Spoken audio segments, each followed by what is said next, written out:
Hello students, next देखेंगे example number 14। क्या कह रहा है? Prove that this condition touches the straight line. अब देखो, जब भी उससे वो लाइन टच होती है इसका मतलब उन दोनों की इक्वेशन सेम होनी चाहिए। ये है condition at point A and B. Okay, तो कंडीशन क्या है? गिवन कंडीशन हमारे पास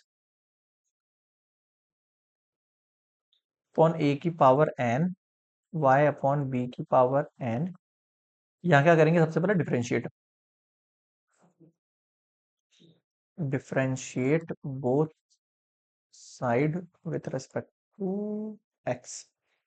तो देखो, डिफरेंशिएट कैसे करते हैं अपन? पहले एन आगे आता है, बिल्कुल पावर में से कम हो जाता है, फिर अंदर वाली वैल्यू का करो तो 1/a हो जाएगा कांस्टेंट, और x हो जाएगा 1।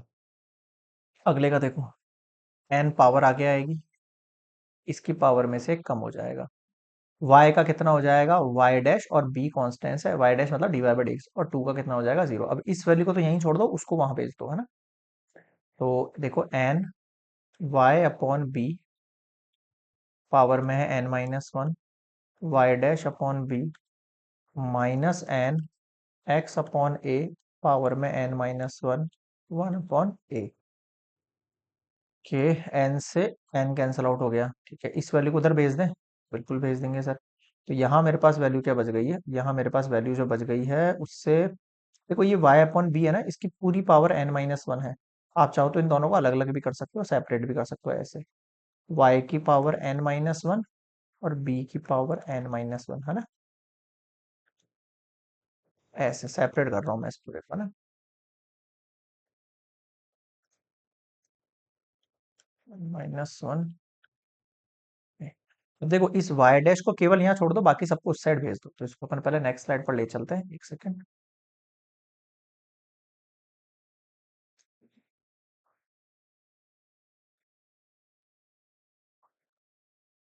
सो ये आ गया है यहाँ पे, ठीक है। तो देखो, केवल dy/dx को मैंने यहाँ छोड़ा है, क्या बचा उधर? -x अपॉन ए पावर है n-1 multiply 1/a multiply b उधर चला गया, फिर मल्टीप्लाई देखो ये भी ऊपर जाएगा n-1 के पास, है ना, और ये y नीचे जाएगा n-1 के पास, ठीक है। इसको थोड़ा और सिंप्लीफाई कर लेता हूँ। देखो, यहाँ नेगेटिव का साइन लगा हुआ है, यहाँ पर क्या है? x की पावर n-1, और ये दोनों में एक साथ ले लेता हूँ, है ना, x अपॉन वाई पावर में n-1। ठीक है, इसका जो a है ना, उसको मैंने अलग कर दिया है इससे, और n-1 निकाल दिया। भाई, ये n-1 इस पर भी है, इस पर भी है, तो ये मैंने बाहर निकाल दिया इससे। फिर ये a है, फिर ये b मल्टीप्लाई, और ये वाली चीज मैंने यहाँ लिख दी है, b मल्टीप्लाई कहाँ गया? n-1, ठीक है। अब आपको पता ही होगा, सेम बेस पर पावर ऐड हो जाती है। तो अगर ये पावर ऐड होगी तो n-1 प्लस 1 होगी, और यहाँ पर भी ऐड होगी ऊपर, तो n-1 प्लस 1 होगी। तो 1 से 1 कैंसिल, 1 से 1 कैंसिल। देखो क्या बचा मेरे पास फाइनली, dy/dx का वैल्यू बच गया मेरे पास -x अपॉन वाई पावर में n-1 मल्टीप्लाई b की पावर n और a की पावर n। ठीक है, ये मेरे पास आ गया है स्लोप ऑफ टेंजेंट। अब इस स्लोप ऑफ टेंजेंट को फाइंड करना है मुझे ए बी पर। देखो कैसे करेंगे। Slope of tangent at A B क्या हो जाएगा? dy/dx ए कॉमा बी क्या बनेगा? इधर देखो, x अपॉन वाई है, इन दोनों की जगह क्या आ जाएगा? a और b आ जाएगा, a और b आ जाएगा, और ये n-1। x upon why he तो है, ही है, तो x की जगह a, y की जगह b, और यहाँ b की पावर n और a की पावर n। ठीक है, अब इनको सेपरेट करो। देखो, ये तो है a की पावर n-1, और ये है b की पावर n-1 मल्टीप्लाई, ये है b की पावर n और ये है n की पावर n। अब आपको पता, सेम बेस जब वैल्यू ऊपर नीचे होती है, अपॉन में होती है, तो पावर क्या हो जाती है? माइनस। तो n-1 माइनस n, ठीक है। b के लिए भी देखो, n फिर माइनस n और फिर माइनस n, तो प्लस 1। समझ में आया कैसे लगा माइनस? देखो, ये तो n-1 माइनस n होगा, बट ये n है, फिर माइनस यहाँ बाहर कॉमन लगेगा, तो माइनस n और फिर ये प्लस n, ऐसे हो जाएगा।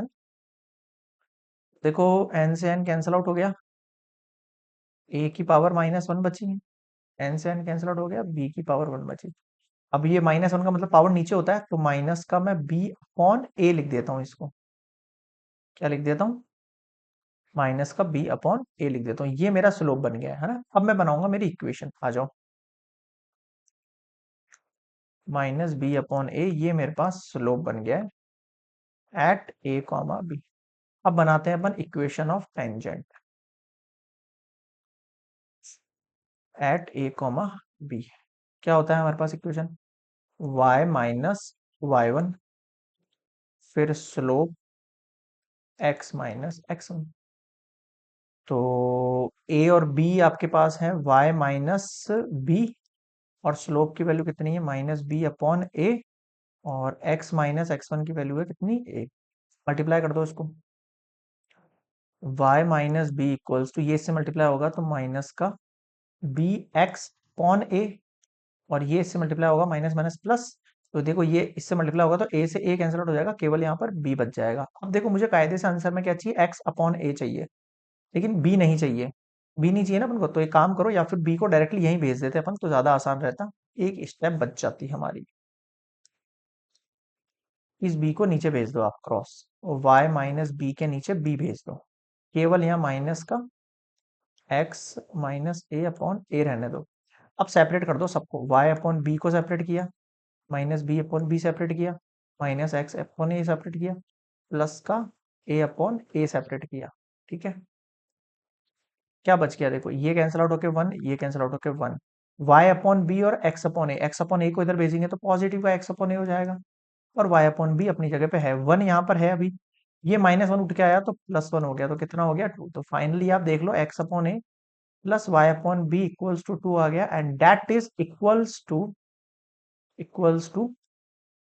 Given straight line equation. So this touches each other, hence proof।